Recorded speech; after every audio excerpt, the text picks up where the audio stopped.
Hello दोस्तों, आज हम बात करते हैं जगन्नाथपुरी मंदिर की, जो भारत में स्थित है और बहुत ही प्राचीन और आस्था का प्रतीक है।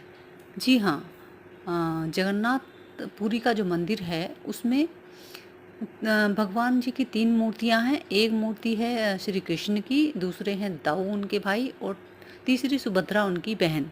तो इन्हीं मूर्तियां, ये जो तीनों मूर्तियां हैं, ये काठ की मूर्ति हैं और हर 15 साल बाद इन बदला जाता है।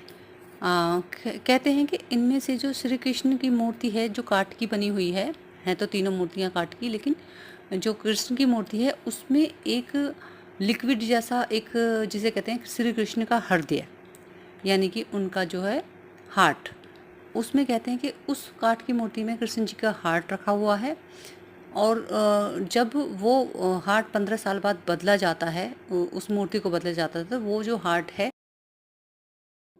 वो हृदय तब बदला जाता है, हृदय परिवर्तन तब बदला जाता है जब पूरी क्षेत्र की जो है लाइट वो बंद कर दी जाती है और रात के समय पूरे क्षेत्र की लाइट नहीं होती और उसमें जो है उस हार्ट को चेंज करते हैं, यानी कि दूसरी काठ की मूर्ति में उस चीज़ को, जो भी वो हार्ट कहते हैं, उसमें उसको बदल के दूसरी वाली मूर्ति में उसे रखा जाता है।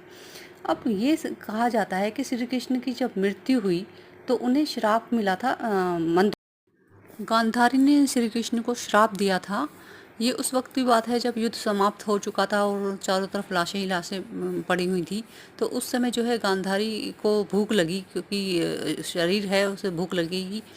तो वो जो है जितने भी उनके बेटे मरे थे उनके शवों पर चढ़कर एक बेर तोड़ रही थी। तो तब जो है, जब जैसे उन्होंने बेर खाया तो कृष्ण जी ने कुछ कटाक्ष किया, जिससे उन्होंने उनको श्राप दिया कि जैसे मैं मृत्यु के लिए परेशान हूँ लेकिन मृत्यु नहीं आ रही है, तुम्हारी मृत्यु भी अचानक होगी।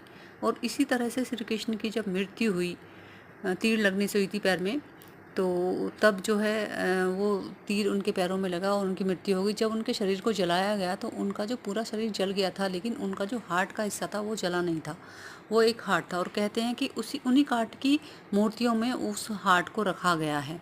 और कहते हैं कि जब